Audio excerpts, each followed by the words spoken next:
కాళేశ్వరం ఇంజనీర్ల వద్దే కోట్ల రూపాయలు దొరికాయని, ఇక కేసీఆర్ హరీష్ వద్ద ఎన్ని కోట్లున్నాయోనని మంత్రి కోమటిరెడ్డి వెంకటరెడ్డి ఆరోపించారు. కాళేశ్వరం ఫోన్ ట్యాపింగ్ వ్యవహారంలో అంతా జైలుకు పోయడం ఖాయమంటున్న మంత్రి వెంకటరెడ్డితో మా ప్రతినిధి రవికుమార్ ఫేస్ టు ఫేస్. నల్గొండలో యంగ్ ఇండియా రెసిడెన్షియల్ స్కూల్ కి అయితే మంత్రి కోమటిరెడ్డి శంకుస్థాపన చేశారు. వారితో మాట్లాడే ప్రయత్నం చేద్దాం. ఇంటిగ్రేటెడ్ స్కూల్ నిర్మాణంతో విద్యార్థులకు ఎలాంటి ప్రయోజనం జరుగుతుంది? దేశంలో ఏ రాష్ట్రంలో ధనిక రాష్ట్రాలైన మహారాష్ట్ర కూడా చేయని విధంగా 20,000 కోట్లతోని 119 కాన్సెన్లో ఇప్పటికే ప్రభుత్వ గవర్నమెంట్ కాలేజీలలో స్కూళ్ళల్లో 30 లక్షల మంది విద్యార్థులు అవుతున్నారు.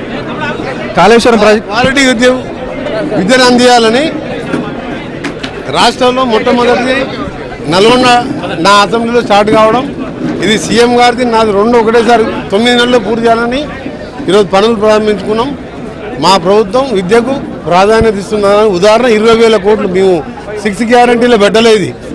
ఇప్పుడున్న రాష్ట్రాన్ని అధోగతి పాలు చేసి విద్యా వ్యవస్థని ప్రైవేట్ స్కూళ్ళని 6,000 స్కూళ్ళ మూసేసిన సందర్భంలో మా ముఖ్యమంత్రి గారు తీసుకున్న నిర్ణయం, విద్యాశాఖ మంత్రి కూడా వారే కాబట్టి వారు తీసుకున్న నిర్ణయంతో ఇవాళ పేద ప్రజలలో వాళ్లకు చదువుకొని ఉన్నత స్థానాలు పోయే విధంగా మా ప్రభుత్వం గతంలో ఫీజు రియంబర్స్మెంట్ రాజశేఖర రెడ్డి గారు పెట్టాను, ఇప్పుడు మేము పెట్టాం. కాళేశ్వరం పీసీ ఘోష్ విషయంలో కర్త కర్మక్రియ మొత్తం కూడా కేసీఆర్ అని చెప్పేసి పీసీ ఘోష్ కమిషన్ అందరికీ తెలిసిన విషయమే, నాకు కొత్తది ఏముందల్లా. క్యాబినెట్ మీటింగ్ తర్వాత దానికి సంబంధించిన క్యాబినెట్ నోట్స్ దాని తర్వాత ఇన్ఫర్మేషన్ మినిస్టర్ గారు ప్రెస్ మీట్లో రిలీజ్ చేస్తారు. మీటింగ్ జరగకముందే నేను జిల్లా పర్యటనలో ఉన్నా. వొకేషనల్ కాలేజ్ పనులు ప్రారంభించి 9 నెలల రికార్డ్ టైంలో, ఆ తర్వాత 1 ఇయర్లో ఇంకా 3 నెలలు లేటుగా మా 6 కాన్స్టిట్యున్సీలో పాత నల్గొండ 12 స్కూల్ కట్టాలని మా నిర్ణయం తీసుకొని ల్యాండ్ సేకరణ చేసినాం. అవన్నీ కూడా టెండర్ ప్రాసెస్ అయిపోతుంది. మొదటిది ఇయర్ కొడంగల్తో పాటు నల్గొండ కూడా, ఎందుకంటే ప్లేసు లెవెల్గా దొరికింది కాబట్టి తొందరగా పనులు మొదలుపెట్టి కాళేశ్వరం ప్రాజెక్టు విషయంలో ఇప్పటికే ఈఎన్సీ కాబట్టి ఇంజనీర్లు పెద్ద ఎత్తున అక్రమ సంపాదనతో పట్టుబడి, ఇంజనీర్ల దగ్గర 1,000 కోట్లు దొరుకుతున్నాయంటే కాంట్రాక్టర్ల దగ్గర అప్పుడు అధికార పార్టీ ఇరిగేషన్ మినిస్టర్లు ఎవరున్నారు, వాళ్ళ కుటుంబమే. 5 ఏళ్ళు హరీష్ రావు, 5 ఏళ్ళు కేసీఆర్. 8,000 కోట్లతో లెక్కలు మీరు వేసుకుంటే, మీరు జర్నలిస్ట్ గారు మీకు కొంచెం నాలెడ్జ్ మాకంటే ఎక్కువ ఉంటుంది, మీరు లెక్కలు వేసుకోండి. పెడతాం టీవీలలో 1,40,000 కోట్లు ఎంత తిన్నారు. ప్రజాదరణ దుర్వినియోగం చేసిన ఎలాంటి చర్యలు తీసుకుంటారు? చర్యల నుంచి ఎలాంటి క్యాబినెట్ మీటింగ్ 2 o'clock నేను ఉన్నాము, 8,000 మంది మా నాయకులు వచ్చాను, వాళ్ళందరూ చెయ్యనే కలపాలి కదా, భోజనం పెట్టాలి కదా. కొత్త ఇంట్లోకి వచ్చినప్పుడు కిరాయిలే, కొత్త ఇల్లు అంటే నాకు ఇల్లు లేదు, నాకు ఎక్కడ ఇల్లు లేదు, ప్రజాదరణ భూమి మా నాయన ఇచ్చిందని.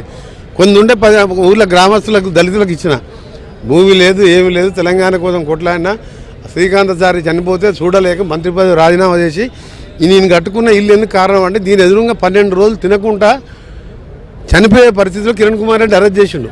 తెలంగాణ అంటే అంత కమిట్మెంటు. బనకచెర్లని కట్టనీయం, శ్రీశైలం కాపాడుకుంటాం, నల్గొండ జిల్లాని సస్యశ్యామలం చేస్తాం. తెలంగాణ అభివృద్ధి నా పాత్రలో 6 సార్లు ఎమ్మెల్యేగా, ఎంపీగా, నేను ఉత్తమ్ గారు సీనియర్లుగా ఉన్నా, జూనియర్ అయినా రేవంత్ రెడ్డి గారు ఇలా ఒక పెద్దవాళ్ళని అన్నలాగా గౌరవిస్తూ, చిన్నలను కూడా తమ్ముళ్ళలాగా ప్రేమిస్తూ, ఆర్థిక పరిస్థితి బాగాలేకుండా అన్ని పథకాలు. సన్న బియ్యం తింటామని నువ్వు కలగన్నావు ఎప్పుడన్నా? ఓ కూలా కలగనదా? దొడ్డు బియ్యం వస్తే తినకూడదు, డీలర్కి అమ్ముకొని బ్లాక్లో కొనుక్కొచ్చుకునేది. ఎంత సంతోషం. 5 లక్షలు ఇల్లు కట్టుకుంటుంటే ఒక పేదవాడిని చూస్తుంటే నాకు నిజంగా చాలా తెలంగాణ వచ్చి తెలంగాణ కోసం నా స్వార్థం వృధా కాలేదు, నా రాజీనామా వృధా కాలేదని ఇవాళ సంతోషం అనిపిస్తుంది. పక్క కాళేశ్వరం కావచ్చు, అదేవిధంగా ఫోన్ ట్యాపింగ్ వ్యవహారంపై కూడా ఎందుకు చర్యలు తీసుకోవట్లేదు బీజేపీ నాయకులు? ఫోన్ ట్యాపింగ్ అవుతుంది, అన్నీ అవుతాయి, దాన్ని ఏదైనా కానీ సినిమా ఎప్పుడు కూడా విలన్ ఎప్పుడు చచ్చిపోతాడు? సినిమా అయిపోయి 15 నిమిషాల ముందు.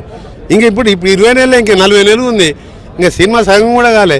సినిమా అయిపోయేలో కూడా విలన్లు అందరు ఖతం అవుతారు, కొందరు జైల్లోకి పోతారు, కొందరు చచ్చిపోతారు. ఇక్కడ కూడా అంతే. కవిత ఎపిసోడ్ ఎలా చూస్తారు?